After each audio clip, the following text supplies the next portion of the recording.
Mga ka-adventure, mahilig ba kayo sa Japanese food? Tara, samahan niyo ako dito sa Jams, House of Sushi sa Marikina City.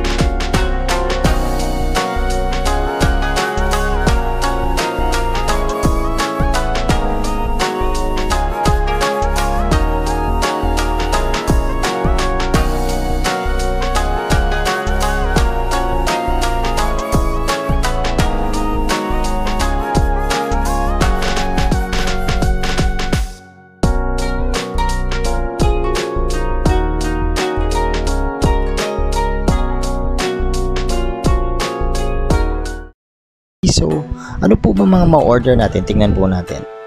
So, basically, meron po silang iba't ibang klaseng Japanese ramen which are authentic Japanese ramen. Meron din po silang iba't ibang klaseng donburi like katsudon and chicken teriyaki don. At meron din po silang iba't ibang klaseng sushi like California maki. Pwede ho siyang tuna, pwede rin pong salmon, depende ho sa inyong gusto. Meron din po silang short orders like gyoza and kani tempura at iba pa. Meron din po silang orders for takeout and also yung platter, yung pangmaramihan like family package or something.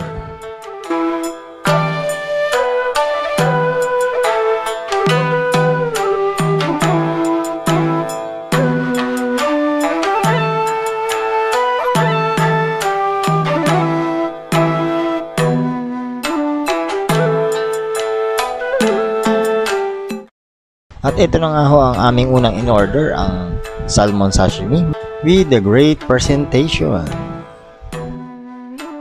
At ito na ho mga ka-adventure, tikman na ho natin itong salmon sashimi.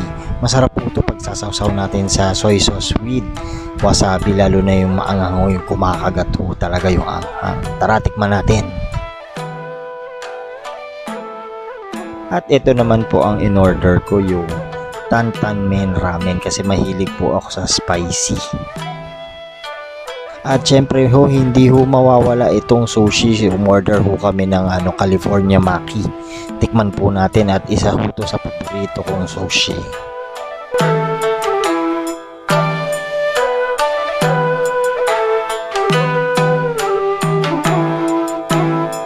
At mga ka-adventure, saan nga ho ba natin matatagpuan itong Jams House of Sushi? Ito ho ay matatagpuan natin sa number 55 Lilac Street, SSS Village, Concepcion 2, Marikina City. Ayun po, marami pong salamat sa inyong pagsubaybay ho sa amin.